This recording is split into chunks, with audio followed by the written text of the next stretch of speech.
আমরা অনেক সময়ই একটা কথা শুনে থাকি, সেটা হলো আপনার কোনো আত্মীয় স্বজনকে অথবা আপনার বন্ধু বান্ধবকে রক্ত দিতে হবে, তখনই আমরা রক্ত খোঁজা শুরু করি। আর এ সময় যে কথাটা আমাদের সামনে আসে সেটা হলো যে আপনারা ফ্রেশ হোল ব্লাড জোগাড় করে নিয়ে আসেন। অনেক সময় ডাক্তাররাই এ কথাটা লিখে থাকেন যে transfuse 2 units of fresh whole blood. তো এই যে ফ্রেশ হোল ব্লাড কথাটা বলা হয়, এর মানে হচ্ছে যে রক্তটা জোগাড় করতে হবে তাৎক্ষণিকভাবে, অর্থাৎ এটার জন্য পুরনো রক্ত হলে চলবে না। আর ব্লাডটা হতে হবে হোল ব্লাড, অর্থাৎ ব্লাড কালেক্ট করার পরে পুরো ব্লাডটাই রোগীকে দিতে হবে। ফলে আমরা কি করি, আমরা হন্তদন্ত হয়ে তাজা রক্ত বা ফ্রেশ ব্লাড পাওয়ার জন্য ডোনার খুঁজতে থাকি এবং ডোনারকে নিয়ে ব্লাড ব্যাংকে যাই, যাতে করে আমরা সেখান থেকে ফ্রেশ ব্লাডটা নিয়ে দিতে পারি। এই পুরো জিনিসটাই হচ্ছে প্রথমত অর্থহীন এবং দ্বিতীয়ত ক্ষতিকর। অর্থহীন কেন বলছি?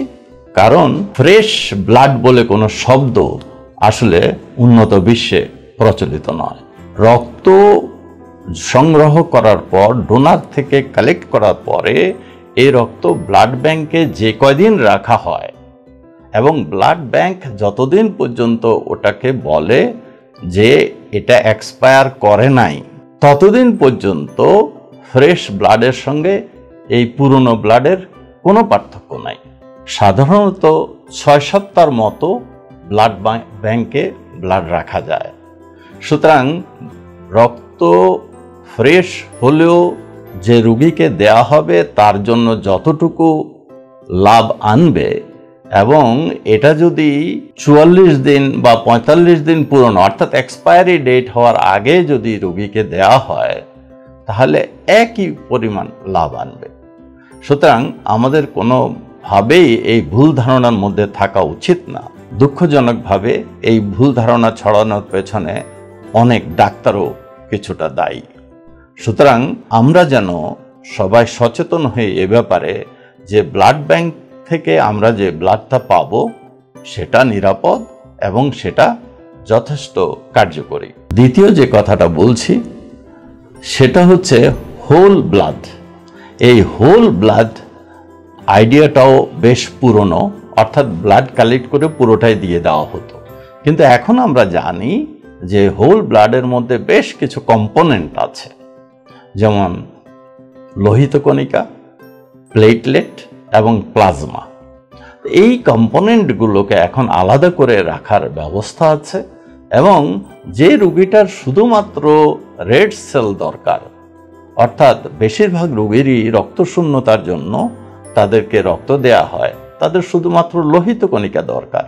সুতরাং তাদের জন্য দরকার হচ্ছে রেড সেল কনসেন্ট্রেট। সেখানে তাদেরকে শুধু রেড সেল কনসেন্ট্রেট দিতে হবে।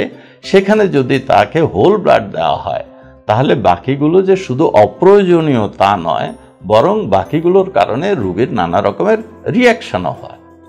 সেজন্য ব্লাড ব্যাংকগুলো ধীরে ধীরে পদ্ধতির দিকে যাচ্ছে, যাতে করে কম্পোনেন্টগুলোকে আলাদা করে সংরক্ষিত করা যায় এবং সেভাবে প্রয়োজনীয় কম্পোনেন্টটাই শুধু রোগীকে দেওয়া হয়। তাহলে আমরা আজকের এই আলোচনা থেকে যদি দুটো পয়েন্ট বুঝে থাকি, তাহলে এই আলোচনাটা আমি মনে করব যথার্থ হয়েছে। প্রথম হচ্ছে আমরা ফ্রেশ ব্লাড খুঁজব না, আমরা ব্লাড ব্যাংকে যতদিন ব্লাডটা থাকে ততদিনই ব্লাডটাকে একই রকমের যোগ্যতা সম্পন্ন মনে করব। এবং দ্বিতীয়ত হোল ব্লাডের পরিবর্তে শুধুমাত্র রোগীর যেটা দরকার, অধিকাংশ ক্ষেত্রেই রেড সেল কনসেন্ট্রেট, আমরা সেইটাই রোগীকে দেওয়ার জন্য সচেষ্ট হব।